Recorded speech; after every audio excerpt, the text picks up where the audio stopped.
মাওলানা শরীফ হুসাইন।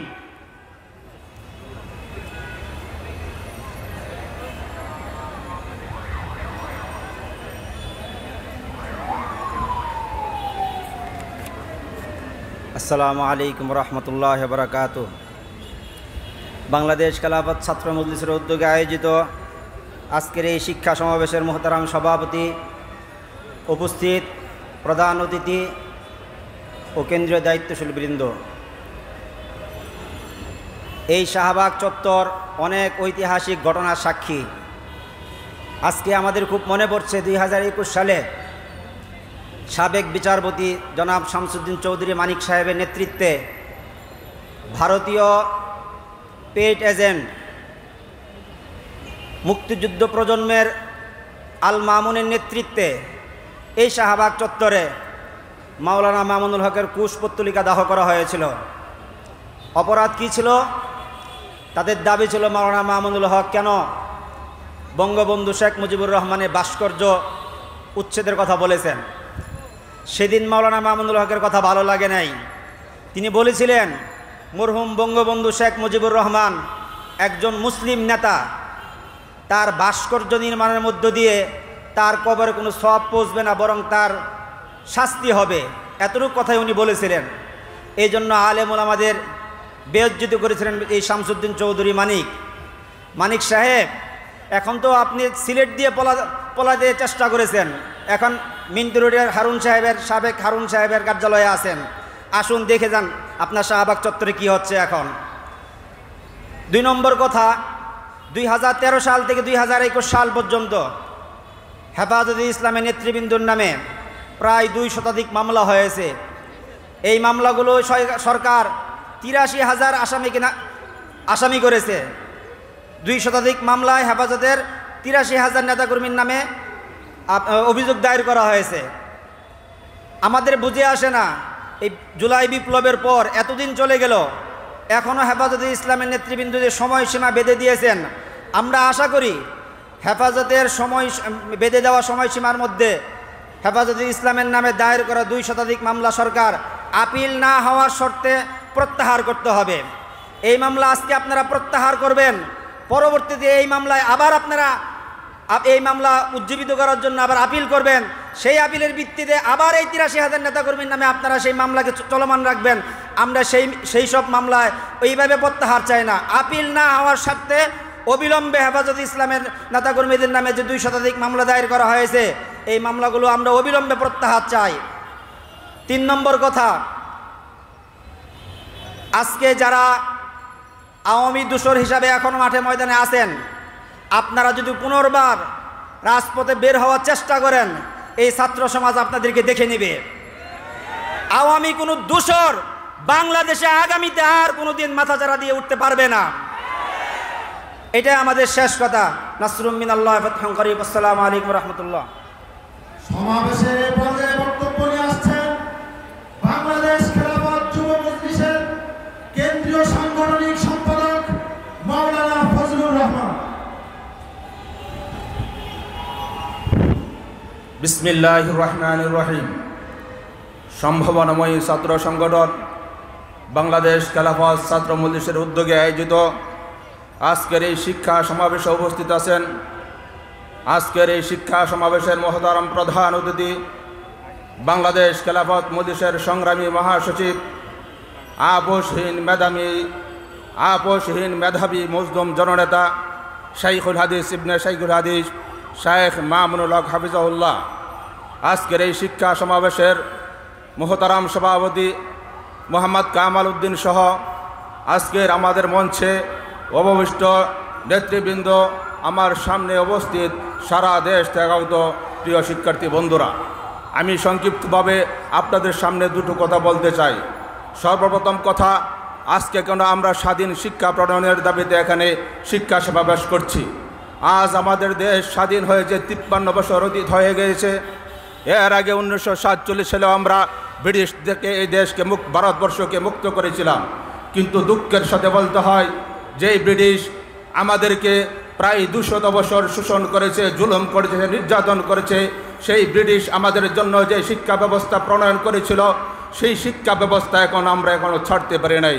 ব্রিটিশের শিক্ষা ব্যবস্থার মূল উদ্দেশ্য ছিল যে আমরা এমন একটা শিক্ষা ব্যবস্থা প্রণয়ন করে যাচ্ছি, ভারতবর্ষের মানুষ রক্তে মাংসে কালারের ভারতবর্ষের মানুষ হবে, কিন্তু তাদের চিন্তা চেতনা মগজে লালন করবে ইংরেজ, তারা ইংরেজদের গোলামি করবে। দুঃখের সাথে বলছি, দীর্ঘদিন অতিবাহিত হওয়া সত্ত্বেও আমরা স্বাধীন শিক্ষা ব্যবস্থা প্রণয়ন করতে পারি নাই। আমরা বারবার বলছি শিক্ষাতে নৈতিকতার শিক্ষাকে গুরুত্ব দিতে হবে, আদর্শের কথা বলছি, আদর্শের কথা গুরুত্ব দিতে হবে, ধর্মীয় শিক্ষার কথা গুরুত্ব দিতে হবে। আমরা যেখানে দাঁড়িয়ে আজকে শিক্ষা সমাবেশ করছি, এর সামনে ঢাকা ইউনিভার্সিটিতে আমরা দেখি ক্ষণে ক্ষণে বাড়ি বাড়ি যে সমস্ত ঘটনা আমাদের চোখের সামনে এইরকম বেসে উঠে আমাদের হৃদয়ে রক্তকরণ হয়। এখানে মেধাবী ছাত্র আবু বকরকে নৃশংসভাবে হত্যা করা হয়েছে। কারা হত্যা করেছে? ঢাকা ভার্সিটির মেধাবী ছাত্ররা। কেন করেছে? তাদেরকে নৈতিক শিক্ষা দেওয়া হয় নাই। এর সামনে একটু অগ্রসর হলে আমরা দেখব সেখানে বুয়েট ইউনিভার্সিটি, সেখানে আবরার পাহাদের মতো মেধাবী শিক্ষার্থীকে পিটিয়ে হত্যা করা হয়েছে। কারা করেছে? কোনো অশিক্ষিত নয়, এদেশের শিক্ষিত ছাত্র সমাজ করেছে। কারণ তাদেরকে শিক্ষিত করেছি, কিন্তু তাদেরকে আমরা মূল্যবোধের শিক্ষা দিতে পারি নাই, নৈতিকের শিক্ষা দিতে পারি নাই, ধর্মীয় শিক্ষা দিতে পারি নাই। আমরা দেখেছি এর পূর্বে জগন্নাথ ভার্সিটির সামনে এরকম একজনকে পিটিয়ে কুপিয়ে মানুষের সামনে তাকে রক্তাক্ত করা হয়েছে, তাকে হত্যা করেছে। কারা করেছে?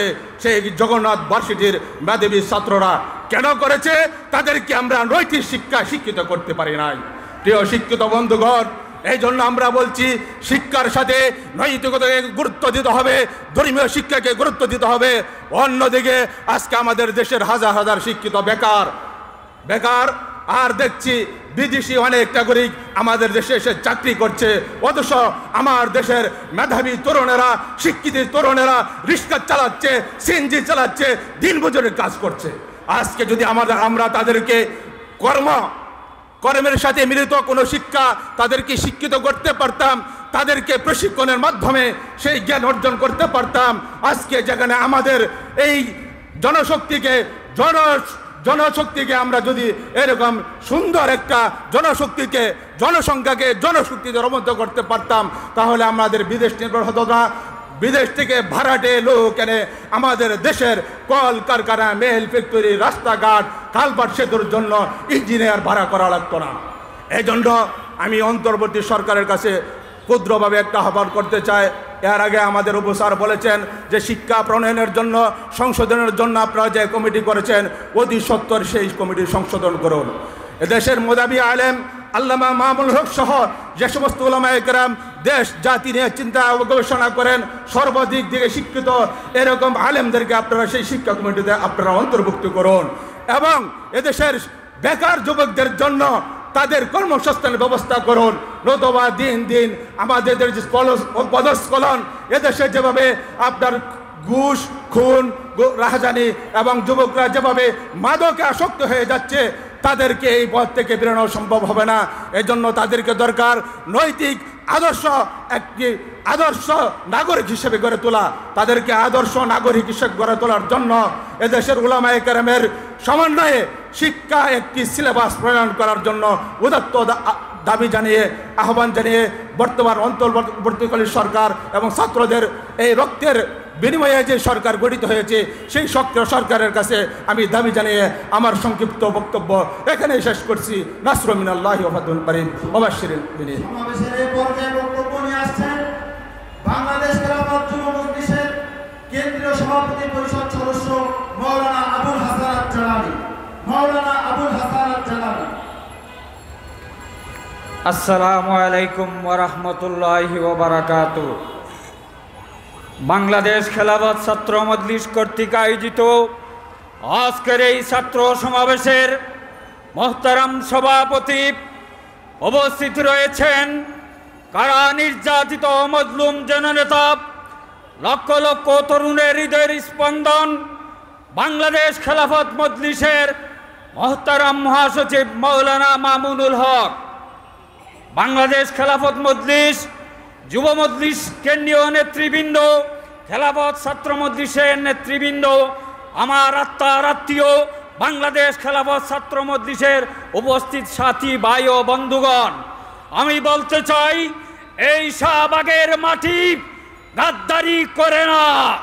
এই শাহবাগে 2013 সালে নবীর ইজ্জতকে ছিনিমিনি খেলার জন্য গণজাগরণ মঞ্চ তৈরি করেছিল।